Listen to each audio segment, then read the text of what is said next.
The word nano really does come from the Greek, but the Greek word meaning dwarf, as far as I understand. So what you're seeing here are individual, each single blob here is a single carbon atom on a graphite surface. So graphite is pencil lead, and the business end of the microscope is here. So this tiny little thing, which doesn't cost that much, costs around of order £5,000, something like that, allows us to see individual atoms, and indeed, in the best circumstances, allows us to manipulate atoms and to move structures around at the scale of nanometers. So in here, we've got actually quite a simple instrument. What it is a sharp tip brought very, very close to a surface, so close, actually within a nanometer or so, so that even though the two things aren't touching, due to some weird quantum mechanics, a weird effect called tunneling, electrons actually get across the gap. Can I get a prop? Come on, George. George, look at that. Fantastic. So you can do it in one of two modes. You can either hold the tip constant above the surface and then just measure how that current is changing. It's called constant height mode.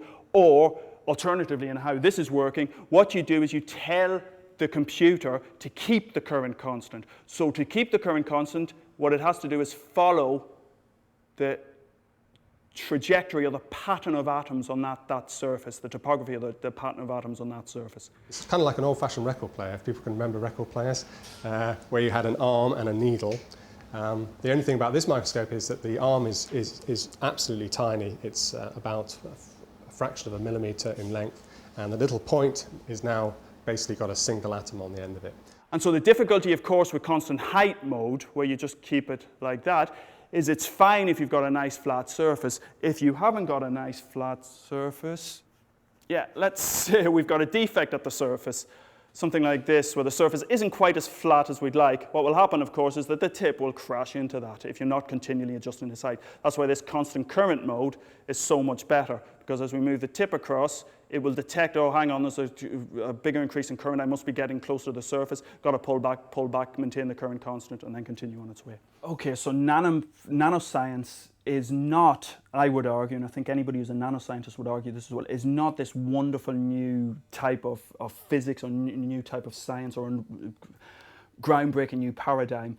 It's not like quantum mechanics, it's not like relativity, but what it is a natural convergence of sort of physics, chemistry, biology, engineering, all right down at the single atom, at the single molecule level. And so, although nano over the past decade or so has really exploded into this wonderful new, as you say, buzzword, it's been around for a lot longer than that. Really, the nano stems from the word nanometer, and a nanometer is a billionth of a meter. And the question is, well, what does that mean in sort of terms we can get our heads around, which is something more connected to the real world? So I guess many people will have seen microscope images of red blood cells, for example, and those are of the order of 5,000 nanometers across. These really neat movies, videos you see of bacteria multiplying. So bacteria are typically hundreds to thousands of nanometers across. So we're working on length scales much, much smaller than that.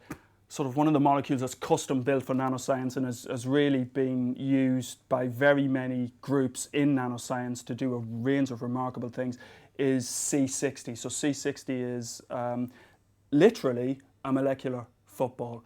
So you have a structure that looks very much like this. This is a conventionally stitched football, so you can imagine taking this, and what you do is you take a carbon atom, put it there, at all the vertices of these. There were 20 hexagons and 12 pentagons. And then if you imagine shrinking that all the way down by about a factor of, 100 million, then you will end up with a C60.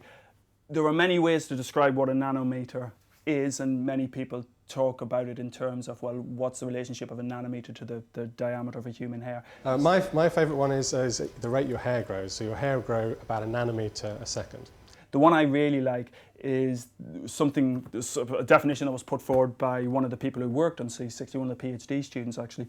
If you take the Earth and shrink it down to the size of a football, if you then continue that process again, what you get is a C60 molecule. So the size of a C60 is to a football as the size of a football is to the size of the Earth. So it gives you some idea of scale.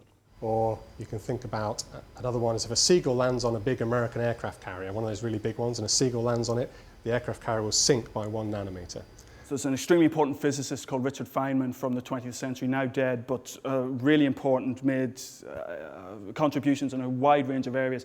And he said if there was one sentence that you could use to sort of encompass all knowledge known to man, you know, if there's going to be a great cataclysm, there's going to be a great apocalypse, what would be that sentence of information? What would be the shortest sentence that would contain the most information? And Feynman's statement was, all matter is made of atoms, small particles that attract each other when they're a certain distance apart, and then repel each other when they get closer.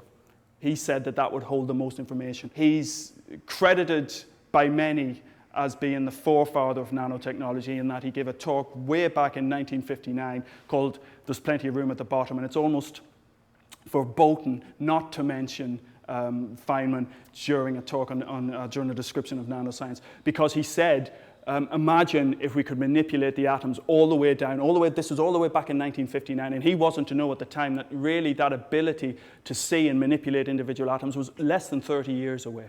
And so that's where we've ended up at today.